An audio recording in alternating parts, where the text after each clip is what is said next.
This is Seventh Circle Gaming, and today, because it's a game I've wanted to talk about for a while, and it's October, which is unofficially known as Spooky Season, we're going to be discussing Resident Evil 4, the 2014 edition. Well, we'll get started here in just a second with the full disclosure, and you're very welcome to pause the video now and read through these at your leisure, or if you prefer not to, don't pause the video and we'll move right on to the screenshots. And the first screenshot of the three that we have for you is meant to illustrate what the game world itself looks like, as well as the character and the user interface. What we can see immediately is the user interface is very minimalistic, occupying only the lower right-hand corner of the screen. The player character and the world in general look pretty modern, without an awful lot of fantasy elements. However, there are some horror suspense type elements, obviously, hinted at by the house on the left. And with that, let's move on to our second screenshot.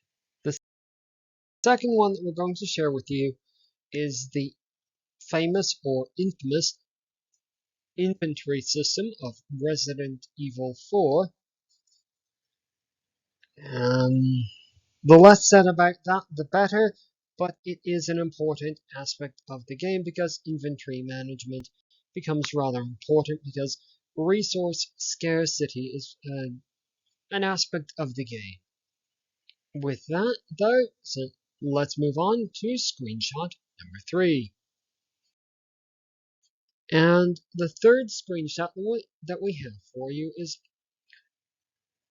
for want of a better phrase, the story cutscenes. While there are some in-engine cutscenes that reveal minor aspects of the story, the major aspects of the plot are revealed through these cutscenes. And now that we've shown the three screens, the three images that really end all of our evaluations, encapsulate the game, let's move on to scores and Chapter 1.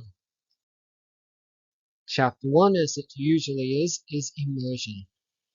And Resident Evil 4 has earned a not entirely inappropriate 4 out of 15. As we saw in that first screenshot, the game is presented in a third-person perspective. It's a modern world with enhanced suspense. I'll put it that way. In addition, the game is going to be using challenge to get players invested into the game world. Combat does pose a tactical challenge, and the game imposes some resource scarcity, which adds to the challenge.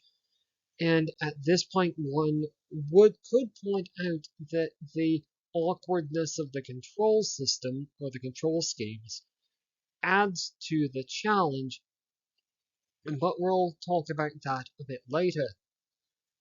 Then the game is going to be using story to get players invested into the game world, in the sense that the in-game events are presented as part of a larger plot connecting combat arenas together.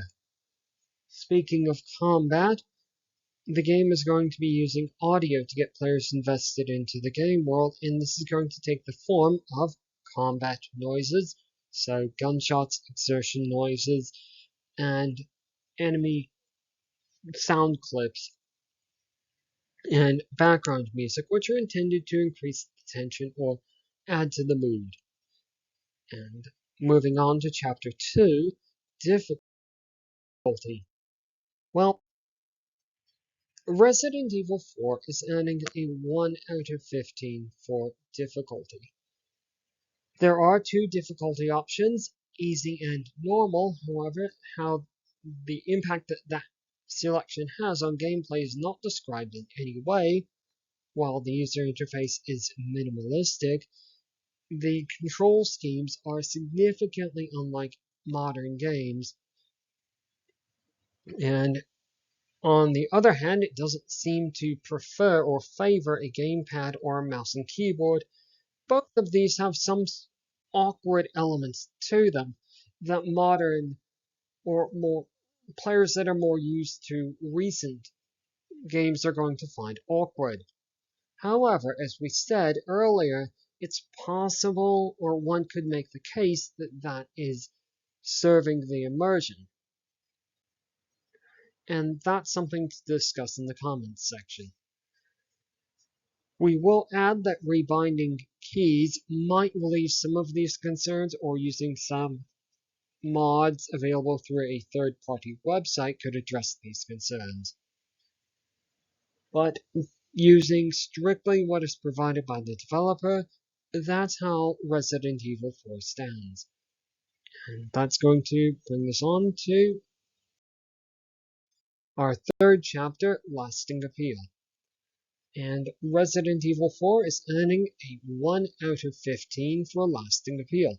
It lacks any sort of downloadable content. It has no mod support through traditional means. So, as far as we can determine, the only replay value is playing on a higher difficulty or possibly attempting to some sort of a challenge run and using only one type of weapon or something similar to that. So then where does that leave Resident Evil 4, or as many players call it, RE4, overall? Overall, RE4 has earned a 2 out of 15. And of course, our next statements are going to be highly subjective, so please, grains of salt.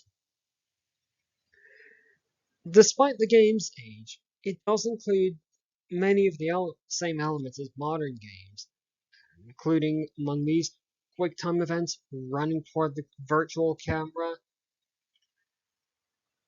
It's very possible that the predicted remake will make the game more accessible to modern players by adding more modern control schemes and removing some of the more awkward elements.